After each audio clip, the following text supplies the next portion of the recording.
Hello, hey, oh, yeah, I watched Killers of the Flower Moon. It was okay. I got a nasty headache about halfway through my screening, and I was doing a double feature that day with the fucking Eras Tour movie afterwards, so by the time I got home, like 5 hours later, I was in a really pissy mood. I didn't I didn't like love the movie. I don't particularly want to see it again, but I honestly and I truly have no interest in talking about how positive or neutral my opinion of the film is. The way people talk about films online is fucking boring, you know? It's just unendingly boring. No one talks about the film or concepts implored by the film. At most, you'll see tiny little snippets of a statement about something, but wrapped either into a compliment or a criticism. Because the only thing that anyone is expected to do by the social standard to talk about is if they liked the movie or not. So you're either you either liked the movie or you don't like the movie, or you have a criticism, but the criticism is the ultimate point of the criticism is whether or not you liked or disliked the movie, and it's just boring, man. That's not fucking interesting. I have no strong feelings about this movie. I sat through the whole thing and came away with very little feelings. Didn't love it or hate it or much of anything. I like the ending. The last 5 minutes I deeply and thoroughly enjoyed, but I can't think of much else in the film that struck me as profoundly interesting or that made me feel anything. But the point I'm trying to make is I don't want to talk about that. I don't want to fucking talk about whether or not I loved it or whether I thought it was a masterpiece or how I would rank it. I just don't it's not interesting. I hate that we have to talk about things in these boring binary terms and these fucking spreadsheets. I hate that the only thing that half the people who watch this video will care about is whether or not I said the movie is good or the movie is bad. I fucking hate that. I don't want that to be the thing that the entire conversation revolves around every fucking time anything ever comes out. Instead, I would like to talk about what the movie wants to talk about, and that is media, white people, indigenous peoples, whatever. I'm coming into this one pretty uninformed. I have never read Killers of the Flower Moon book that the film is based off of. I say based off of as though it's some ancient novel like All Quiet on the Western Front, but Killers of the Flower Moon was published in fucking 2017. I also don't really know shit about the Osage people or this particular period of history. I like reading history, but I'm usually reading pagan shit and like 7 Year War stuff and like deep Mesopotamian anthropology shit. I honestly know shockingly little about US history. So, I don't know shit about anything. I just want to shift the conversation in a more interesting direction than how good the movie is, which I don't fucking care. Unless I really, really, really love something in a in in in a way that it is like profoundly. I just want to talk about it so much. Unless I get like the rare case of a piece of media that I am just fall head over heels in love with. Anything else, I don't fucking care, and I don't find it interesting to just eternally rank. You know how many fucking pieces of media come out every year? You know how many thousands and tens of thousands of movies and TV shows and games and fucking books and whatever else is constantly coming out, and it's just so fucking boring for years and years of your life to just constantly, every single thing you consume and your only interaction with it is to slot it into like some sort of scale of good or bad over and over and over like your fucking factory. It's boring. So anyways, there was that viral tweet that right before the movie came out, at least came out in my theaters, of the guy talking about I think it was the Osage language director on the film talking about the film not being from the Osage perspective and criticizing the lens through which we watch the protagonist, Ernest Burkhart. From the grapevine of my Twitter timeline, when I get Killers of the Flower Moon related posts fed to me, it's either pure, like, simping in these grandiose, sanctimonious ways that I don't really appreciate, or it's simping but with some kind of reading of the text that's more worth talking about. And the most interesting things that I've seen out of the public regurgitation of is to this film is what's interesting to me is how many different readings of the film different people have, but all kind of, like, it's so interesting that so many people act like they're on the same team. Like, we're all on Team Killers of the Flower Moon. We're all praising it and chanting about how great it is, and yet so many of those people with the same energy, carrying that energy onto their public social media platforms and stuff, are all saying completely contradictory things. And I don't mean that as like a gotcha. It's interesting that people, that they're not united in the front of how to interpret the film. So some people have said that the film, being from Ernest's perspective and focusing on what it does, makes it more sympathetic to Ernest. Other people argue that the film hates its protagonist and that the perspective is a reflection of his own disconnect with his horrible actions, because he self-centeredly sees himself as this dedicated husband and not a violent, creepy asshole. Some people argue that the film makes the villains out of the characters that we follow rather than following the Osage people, so that we are more prone to criticize ourselves instead of seeing the evil white people in the film as some external, violent, racist entity. Most people I've seen say that the film is flawed, but is aware of its flaws and the limitations, and expresses that through its meta. I mean, most people only reference the ending sequence, but I will say, for my own personal joy, it is definitely uncommon for so many people to be this fucking jazzed about the concept of meta in the modern day.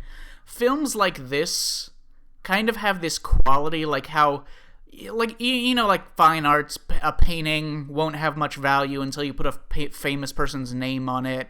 Where, because this movie was made by our Uncle Scorsese, and because it had this kind of press junket social cycle that it had, people are way more poetic about how they consume and interpret this film and talk about it than they would be with 90% of other media. I saw some guy on Twitter talking about how brilliant the film is for how it leverages De Niro's acting, because according to this Twitter man, it leverages some sort of meta deconstruction of the pleasant, fatherly character that De Niro is used to playing, and turns our trust in his kindly old man nature to feel insidious, that this actor we're comfortable with is actually a snake in the grass. It's literally some guy talking about how this movie is unparalleled genius because it has a character who seems nice but is actually evil. That's like the mystique that these movies get. People love, they want to talk about them in these epic ways and play it being some nouveau, enlightened art critic.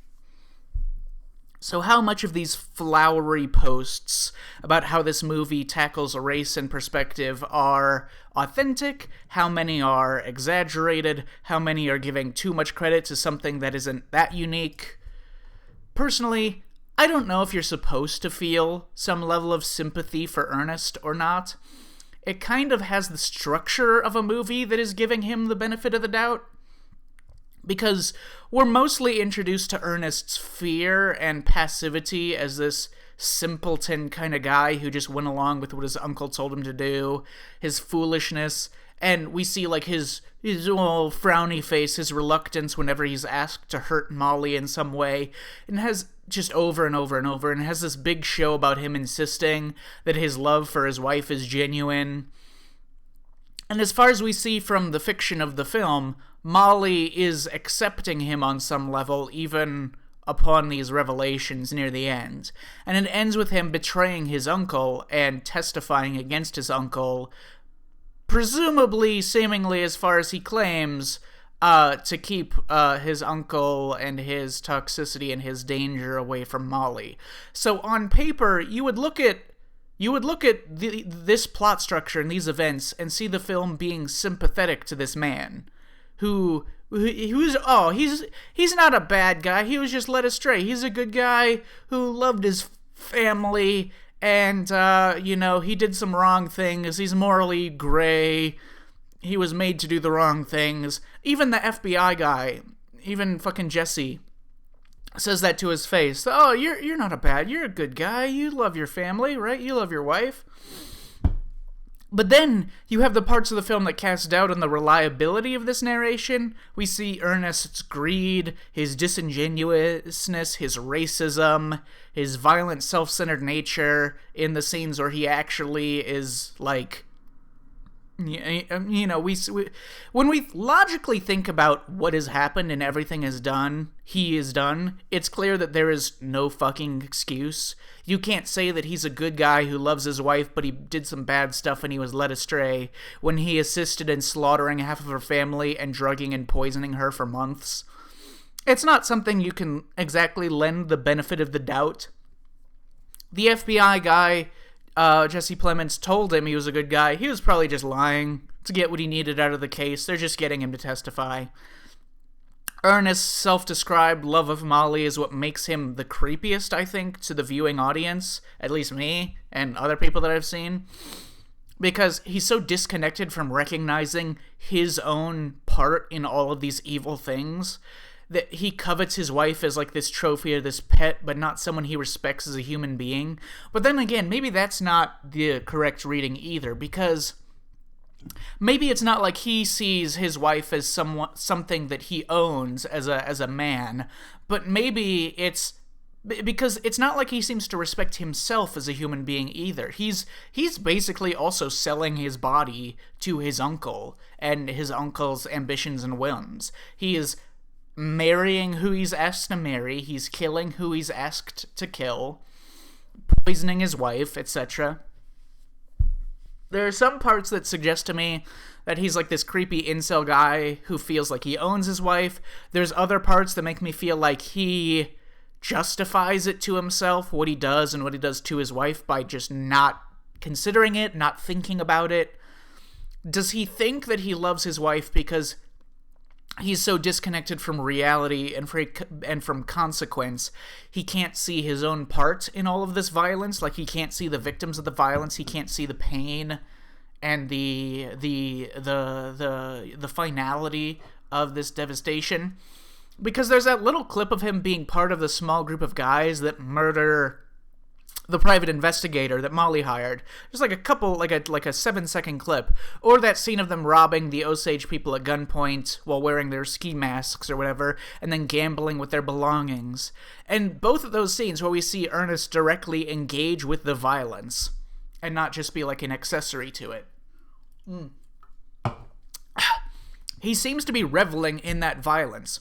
He's reveling in the racism, the entitlement, the masculine satisfaction he gets from violence and exerting power over others. There's also, of course, the ending, which lends to more unreliable narration to the film. Because what we watch in the movie doesn't seem to suggest that Molly hates or is afraid of Ernest after these revelations. She's acting weirdly, like, homely with him in the third act scenes that they have, but then in the end, we get this dry readout of events that followed, of Ernest eventually got out of prison, lived with his brother, which also feels strange because we've only ever seen his brother Byron be, like, this scary, creepy guy that's, like, just vaguely threatening to Ernest. And Molly left and moved on with her life, etc. So, is the sympathy that Molly barely says a fucking word in the last act of the movie. So it's really hard to just read from her expressions and her non-actions and non-behaviors what we're supposed to interpret from what she thinks about this situation. So it's unclear if what we're even seeing of Molly is unreliable narration from Ernest's perspective or not, or from, not necessarily Ernest's perspective, but like the ending suggests, from the limitations of these records of history and Scorsese's inability to put words in the mouth of this dead woman, etc. But she seems to share to Ernest, like it's meant to show that he's like this complex guy that we should have some level of sympathy towards, ? Or is it just hard for her because they spent so much time together and they have these children together, and it's just like difficult for her to rationalize how fucking sick and creepy he is down to his core being? Or is it unreliable narration from Ernest's perspective? Is the movie... If the movie is trying to be sympathetic to this guy, to this Ernest guy on some level, like he was just being manipulated, but he actually has genuine, like, authentic feelings and isn't, like, the worst guy ever, that would be... If that is what the movie's trying to say, that would be my biggest critique of the film. Because I don't think that makes any sense, and I do not agree in any way that Ernest can be justified at all. But I don't think that's what the movie is saying. So, this topic is complicated because of how the perspective of the film also inevitably results in some extrapolated tone. Scorsese is no stranger to this sort of meta-critique. I've talked before about how Scorsese's perspective on his job as a filmmaker changed a bit after Taxi Driver was used as this manifesto in real life for someone attempting a political assassination, and it struck him profoundly that even though he made the film to be a criticism of Travis, no matter what he does, some people are still going to walk away sympathizing with Travis, his struggle, mental or physical, or his social ineptitudes, or his masculine rage. And on some level, he's just appealing. He's just cool or likable.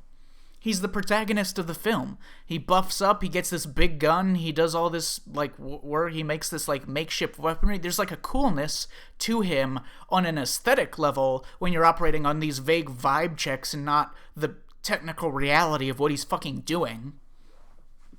An eternal problem in film, in just media in general, is trying to portray a villain's behavior as bad without making them cool. But, like, you want to make a villain cool. Like, to make a piece of media appealing, you want the characters, including the villains, to be not necessarily likable in the traditional sense, but, like, appealing.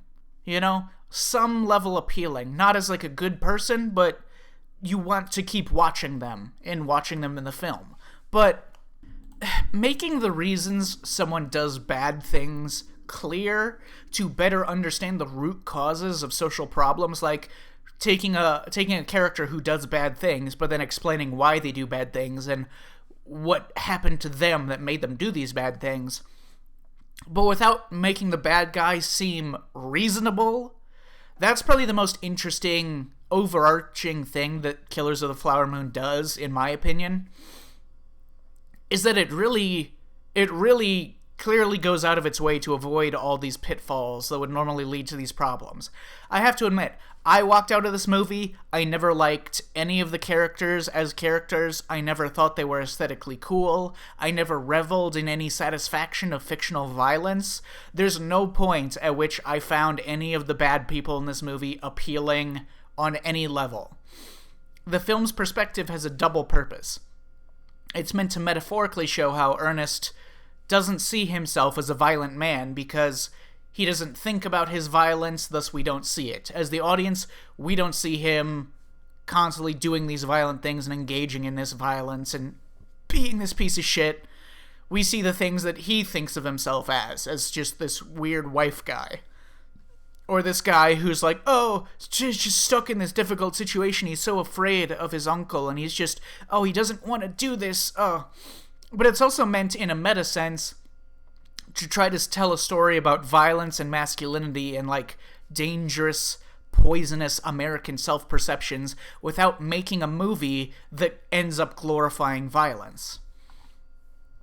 Like, that was an entire season of BoJack Horseman, was them having that meta conversation about how making a character in a show like BoJack, who is a deeply flawed and a terrible person, making him too relatable, too appealing, too understanding, and sympathetic as to why he is the way he is, for the sake of accuracy, for the sake of understanding the root causes of these problems and what causes toxic behaviors, it ends up making BoJack, and thus his behavior, too likable and too excusable, and thus inspires some people to see BoJack as not as bad of a person as he so obviously is. And it's difficult because you can't just bully terrible people. Like, it's not better to portrayed in a more ignorant way and just portray evil as bubbling up from the ether out of nowhere. But if you show media that is too sympathetic to the root causes of their flaws, and thus, and in some way turns their problematic behavior into entertainment, glorifying them in an entertaining way, it normalizes it, or it makes it seem more appealing or more toothless. And the most amazing thing about this show is that I'm sure we all have Filberts in our lives, or we are Filberts. You know, we've all done terrible things that we deeply regret.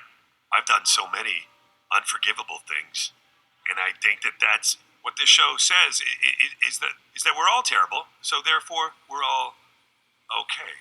What? And I think that's a really powerful message. So as far as media about violence that avoids glorifying violence, I think this does a good job, at least of that part. There is an aspect to this where maybe if you make a movie in which all of the bad characters are completely unappealing, and none of their violence is appealing, and there's no point in which you like any of these people as characters, then maybe you're back to stage one, and it still doesn't help, improve the awareness of violence without glorifying violence. It's hard to say. It really makes the crimes feel sickening and evil without ever feeling morbidly satisfying. All the bad guys are lame and shitty, the violence is rarely on screen, and it's not flashy or dramatic. This is just my opinion, but I do agree with this framing as a theoretical solution to this conundrum. And several Scorsese films are about this exact thing. They try to tackle this problem. King of Comedy was trying to be about how audiences consume media, flashy media, and idolize anything they see in movies and TV in ways that inspire them to wrongful acts or delusion, or a disconnect to consequence. In King of Comedy, the horrible things that the protagonist is doing are portrayed in this off-putting, tonally dissonant comedy routine, like this unfunny comedy routine. Again, partly as a framing device to be morally responsible about the filmmaking of violence, and not to glorify violence in the way that most films about violence create this satisfying, gory violence. And partly as a metaphor for the protagonist's state of mind in the brainwashing mania and glitz and glam of television. Now, as for how this responsible film glorification and this framing fits into the racial angle of Killers of the Flower Moon, I'm not sure. The ending has seemingly the most to say about the flaws of media commenting on the oppression of indigenous peoples. There is another aspect to this, in my opinion. People always talk about how there aren't more racially diverse films in other media, and some people ask for more creators of color. Some people ask these white filmmakers to do a better job of creating diverse media. In this case, the argument that the film should have been from the Osage perspective, it's difficult. I mean, obviously it never makes much sense to argue that any film should be this or that it isn't. But I also feel that there's an angle where Scorsese isn't meant to be this kind of white savior, right? Like, I don't think it would be quite right for a white savior to be charged with making these diverse films or making the film predominantly Osage. And I don't think he could in the first place. I think Scorsese knows this too, that his work from his perspective and from his level of privilege cannot magically cure itself of being predominantly white to suddenly be a non-white film. He can do all these things to be accurate and be respectful to the Osage community, but he cannot actually tell an Osage story. He can't tell this story. The author of the novel couldn't, and he cannot. I will say, Scorsese making this meta-criticism of his own adaptation does ring a little sour to me. I'm not the biggest... It just rubs me the wrong way, instinctively, because it reminds me of some Charlie Kaufman shit.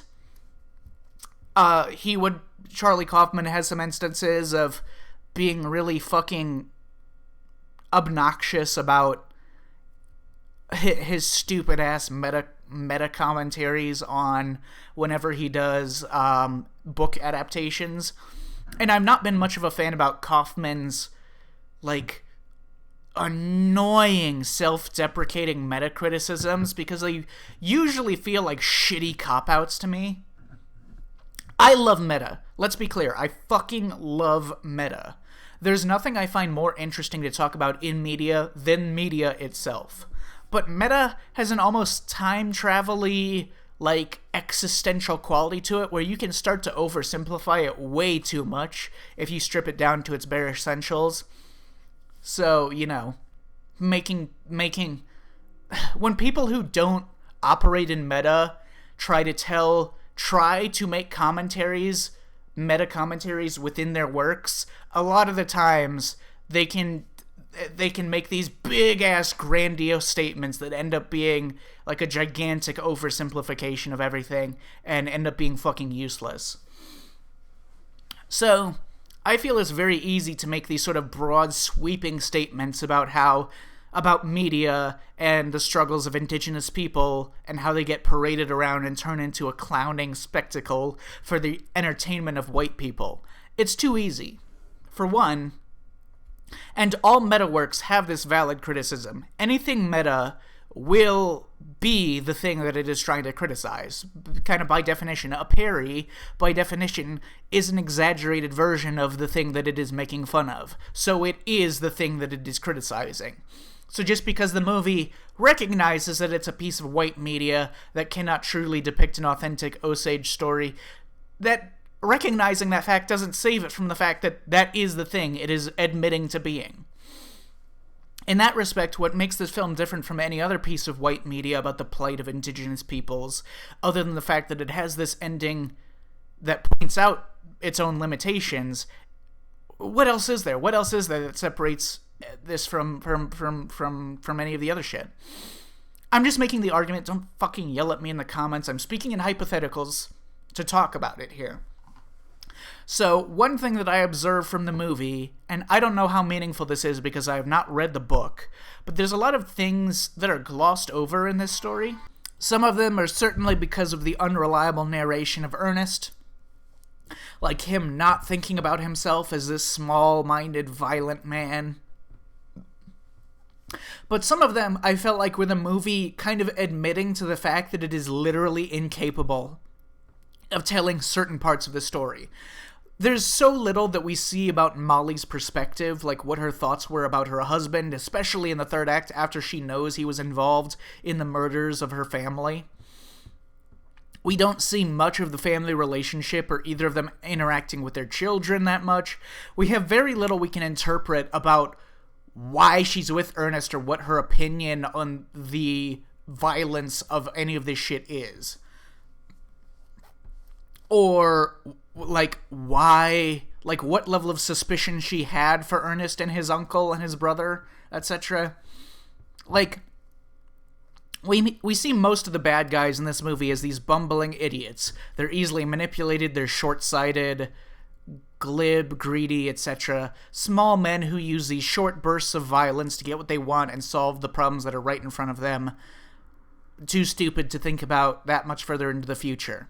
The uncle isn't even really a kingpin. Logically, he's probably not even that intimidating. Like, how many people could possibly be under his control? If you crossed him, if you went against his wishes, what could he really realistically do about it? He can barely find some poor idiot to do a single murder for him. It's not some gigantic, wide-sprawling gang where they'll find you no matter what you do or where you go. It's just a couple of dumb assholes with no particular skill sets. In that sense, the way the movie treats King as more intimidating and threatening than he probably is also likely an exaggeration of Ernest's perspective. Like, every other guy in the movie is some short-tempered dumbass moron, but only King, and maybe slightly Byron, is portrayed as these, like, cool, collected criminal masterminds. This is probably just how Ernest views him, and not completely accurate to reality. He's probably not that hard to cross if you really wanted to.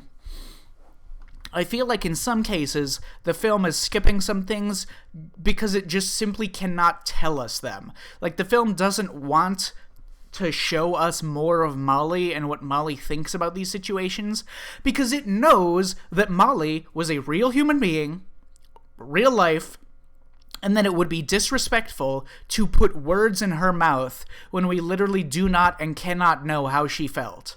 It would be disrespectful for a white guy like Scorsese to just make a fictional character out of Molly and give her a bunch of thoughts and opinions that we can't know that she had. So instead, the movie avoids her. So what does this say about the movie, or the white media landscape of these issues in general? They don't want to be historically inaccurate. They don't want to put words in the mouth of a dead indigenous woman whom Scorsese cannot possibly replicate her line of thinking because he is not Osage and cannot think in the exact same way an Osage of the time would have, and specifically her perspective. That is his limitation in terms of telling this story. However, this movie would only get studio funding if it's Scorsese who makes it. The movie only gets traction, and people are seeing it and talking about it and writing about how fucking brilliant it is, and these Twitter goblins are jerking off about what a masterpiece it is, because it is this white guy Scorsese who made it. If this prominent white man was not attached to it, it wouldn't exist, it wouldn't have picked up steam. So what does that say about the movie, the audience, the ecosystem of the media? Again, I don't completely love this type of meta where a director sits down and basically says, "We're all a part of the problem, even me," to raucous applause from the Twitter liberals for such a beautiful and honest take.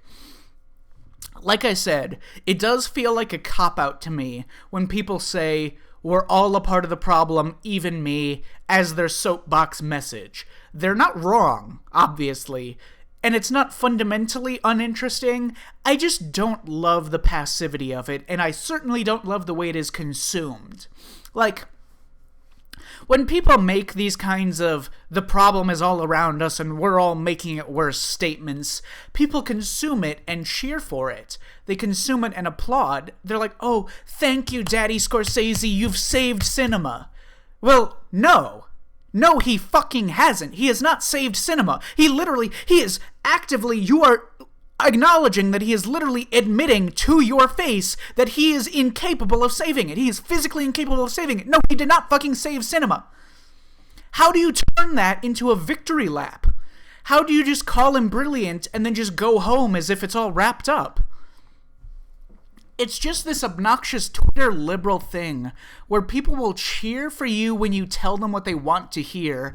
Tell them, like, they think that they have all these criticisms of society and the media landscape and whatever. You tell them that things are as bad as what they think, that all the things that they criticize are correct and accurate, and then they'll be satisfied with that. They'll just be satisfied with being validated and being told that they're right without any of them, the consumers or the creators, stepping up and doing something about these problems.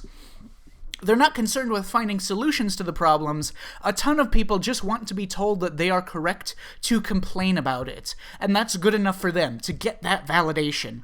That's what bothers me about these sorts of messages. Because admitting that there is a problem is not the same thing as doing anything to work to solve it. And I'm not saying that Scorsese or anyone else should know how to solve it, but it just bugs me when people treat a self-deprecating message as a reason to just do the same thing we're literally criticizing and say, "Okay, it's cool now, we can cheer for this brilliant cinema from our favorite cool-ass white guy." It's kind of like compliment fishing. Like in high school when someone says something negative about themselves, trying to like goad other people into saying nice things to them. Like, oh God, oh, look at my face, I'm so ugly, and then so all your friends will be like, "No, you're so pretty, OMG. It's kind of like that. Like this type of self-deprecation, it doesn't fix any of the problems that it's pointing out, but it does result in this compliment fishing, because people will compliment you for your self-deprecation, and in the end, probably resulting in the issue getting worse, because people will be satisfied with that validation, like, "Oh, we all agree, there's a big problem. Woo, we all agree." and not see any further action to empower indigenous peoples or seek out more creators of color. Like, how many of these people that are talking online about how brilliant and bold and brave this movie is will actually go out and watch other films made by people of color this year? How many of them will go and seek out foreign films or domestic films by POCs? How many? I'm guessing less than 5% of them. I just hate this type of person that's all about saying the right thing instead of focusing on doing the right thing, and thinks that having hot takes is an acceptable alternative to real action and activism. So I often get a bit bothered by media that's like, here's this problem, without offering any sort of call to action or optimism or path or anything other than just saying that there's a problem to get a fucking clap from your audience.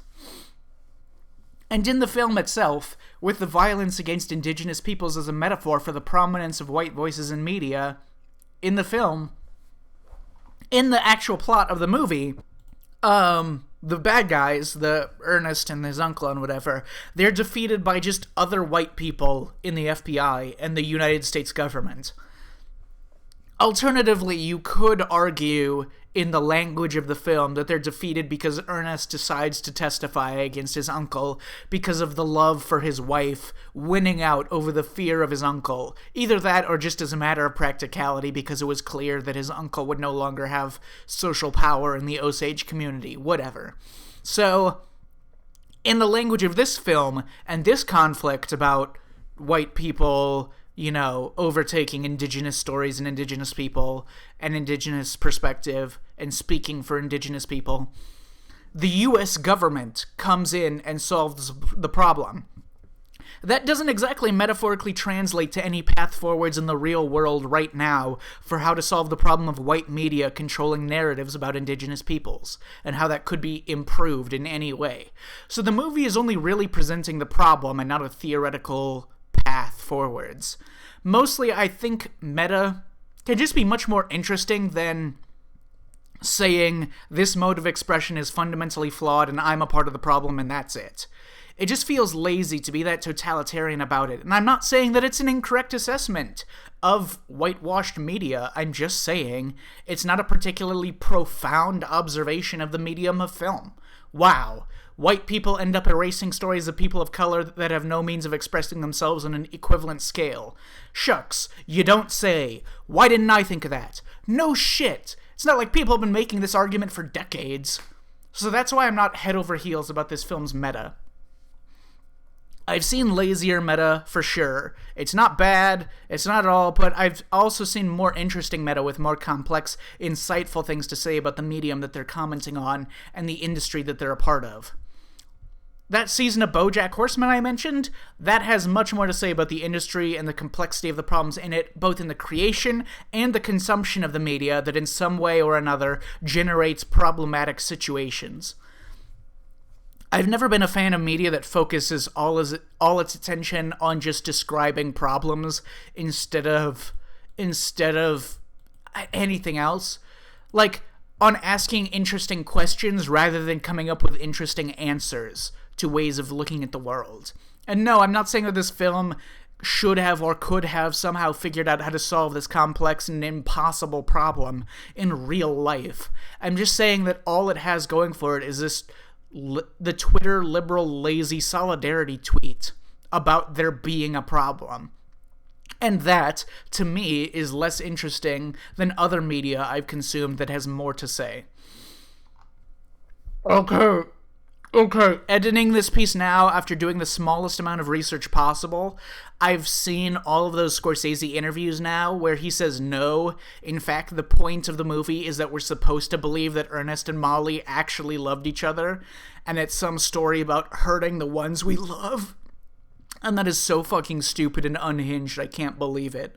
Like, I love you, Uncle Scorsese, but what the fuck are you talking about, dude?